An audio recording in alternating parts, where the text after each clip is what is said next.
So ఓవరాల్గా చూస్తే మరి ట్రంప్కి భారతదేశం మీద ద్వేషభావం ఎందుకు అర్థం కావట్లేదు. సో మొన్నటికి మొన్న ఏమన్నాడు, నేను 25% ట్యాక్సులు వేస్తాను భారతదేశం మీద అని చెప్పాను. ఇప్పుడు ఏం చెప్తా ఉన్నాడు, సబ్స్టాన్షియల్లీ మేము భారతదేశం మీద ట్యాక్సులు పెంచుకుంటూ పోతామని చెప్తా ఉన్నాడు. ఒక పని చేస్తే అయిపోతుంది, 100 అసలు మీకు మేము ఇంపోర్ట్ చేయము, మీకు ఎక్స్పోర్ట్ చేయము. మరి భారతదేశ ప్రధానమంత్రి ఏ విధంగా స్పందిస్తారో చూడాల్సిన అవసరం ఉంది.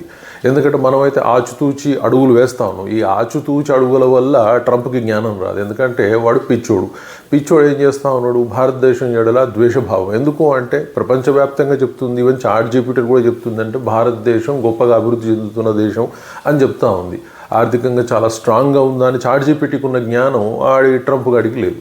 కానీ వాడు ఏం చెప్తా ఉన్నాడు అంటే, లేదు మేము భారతదేశం అంత మోసం చేస్తూ ఉంది, రష్యాతో ఆయిల్ కొంటా ఉంది, ఆయిల్తో వచ్చిన ఆ డబ్బు రక్తపు డబ్బులతోటి వీళ్ళు బిజినెస్ చేస్తూ ఉన్నారు, కాబట్టి వీళ్ళని క్షమించేది లేదు, సో వీళ్ళ మీద సబ్స్టాన్షియల్ ట్యాక్సెస్ పెంచుతాం మేము అని చెప్తా ఉన్నాడు. అంటే వీడి బాధ ఏంటి అంటే భారతదేశం అభివృద్ధి చెందకూడదు, భారతదేశానికి ఆయిల్ దొరకకూడదు, భారతదేశానికి వెపన్స్ దొరకకూడదు, భారతదేశం రష్యాతో మైత్రి చేయకూడదు, ఇలాంటి కోరిక కోరుకొని ఎంతసేపు అమెరికా కాళ్ళ దగ్గర కూర్చోవాలి భారతదేశం అని వాడు కలలు కంటా ఉన్నాడు.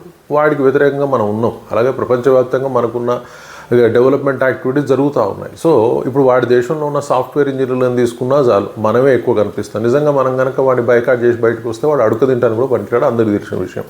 కానీ అది ఏమవుతుంది అంటే వాడు గుర్తుపట్టట్లేడు, అటు మనం వాడిని గుర్తు చేసే స్థితిలో లేవు. సో ఇప్పటికైనా సరే ప్రభుత్వం గుర్తించి, నరేంద్ర మోడీ గుర్తించి ట్రంప్కి కరెక్ట్ గుణపాఠం చెప్పే విధంగా ఒక నిర్ణయాన్ని తీసుకొని అరే భారతదేశాన్ని ఇలా అవమానిస్తే ఇలాంటి ఫలితం వస్తుంది, సో నోటి దూల కొద్ది మాట్లాడకూడదు, అనవసరమైన ట్యాక్సులు పిచ్చిగా వేయకూడదు. ఎందుకంటే అక్కడ ప్రజలు కూడా ఇబ్బంది పడతారు, ఆ బుద్ధి కూడా వాడికి లేదు. ఇక్కడ ట్యాక్సులు పెంచి భారతదేశం మీద ట్యాక్సులు వేస్తా అంటే అమెరికాలో కూడా కాస్ట్ ఆఫ్ లివింగ్ పెరిగిపోతుంది, ఆ బుద్ధి కూడా వాడికి కూడా లేదు. మరి భవిష్యత్తులో ఇంతకుముందు చెప్పినట్టుగానే అమెరికా అడుక్కునే స్థాయికి వస్తుందా వీడి పిచ్చితనం వల్ల, వీడు టర్మ్ అయిపోయేసరికి అనేది ఒక పెద్ద సందేహం. కాకపోతే ఈ మధ్యకాలంలో ప్రపంచవ్యాప్తంగా అందరు ఇబ్బంది పడుతూ ఉన్నారు. వీడి గుణపాఠం నేర్పే విధంగా అన్ని దేశాలు కూడా రియాక్ట్ అయితే బాగుండేది. కానీ అన్ని దేశాలు మరి ఏందో వాడి కాళ్ళ దగ్గర కూర్చొని భజనలు చేస్తూ ఉన్నాయి.